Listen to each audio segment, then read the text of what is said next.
વણઝારી ચોકની 92 વર્ષ પ્રાચીન ગરબીમાં મહિષાસુર વધ અને સળગતી ઈંઢોણીનો રાસ બન્યા આકર્ષણનું કેન્દ્ર। જૂનાગઢમાં વણઝારી ચોકમાં 92 વર્ષથી પ્રાચીન ગરબાનું ધર્મભીનું આયોજન કરવામાં આવે છે, ત્યારે આ પ્રસંગે મહિષાસુર વધ અને સળગતી ઈંઢોણીનો રાસ સૌમાં આકર્ષણનું કેન્દ્ર બન્યો। જૂનાગઢ શહેરની મધ્યમાં આવેલ વણઝારી ચોકમાં 92 વર્ષથી નવરાત્રિના પર્વમાં માતાજીની આરાધના કરવા પ્રાચીન ગરબીનું આયોજન કરવામાં આવે છે। વર્ષો પહેલા નવાબનું શાસન હતું, ત્યારે બહેનો જાહેરમાં ગરબા ગાઈ શકતા ન હોવાથી ત્યારે પુરુષો ગરબા કરતા હતા અને એક ગરબાની સ્પર્ધામાં વણઝારી ચોકના યુવકો વિજેતા બનતા જૂનાગઢના નવાબે ચાંદીનો ગરબો અને માથે ઢાંકવાની ચાંદીની રકાબી ભેટ રૂપે આપી હતી। આજે પણ નવરાત્રિના પર્વમાં પ્રાચીન ગરબીની શરૂઆતના સમયે ચાંદીની રકાબી અને મા અંબાના સ્વરૂપ ચાંદીનો ગરબો પધારવામાં આવે છે। તેમાં દીપ પ્રાગટ્ય કરી પ્રાચીન ગરબીની શરૂઆત કરવામાં આવે છે।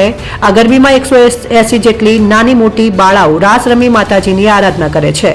બાળાઓ ભુવા રાસ, સળગતી ઈંઢોણીનો રાસ, પીપળી રાસ, પટેલ પટલાણી રાસ તેમજ પ્રખ્યાત મહિષાસુર વધનો રાસ રજૂ કરે છે। ત્રીજા નોરતે વણઝારી ચોકની બાળાઓએ મહિષાસુર વધ અને સળગતી ઈંઢોણીનો રાસ રજૂ કર્યો હતો। વિનામૂલ્યે આયોજિત આ ગરબીમાં બાળાઓને દરરોજ લાહણીનું પણ વિતરણ કરવામાં આવે છે। દશેરાના હવન બાદ બાળાઓને ગરબી સંચાલકો દ્વારા પ્રવાસનું પણ આયોજન કરવામાં આવે છે।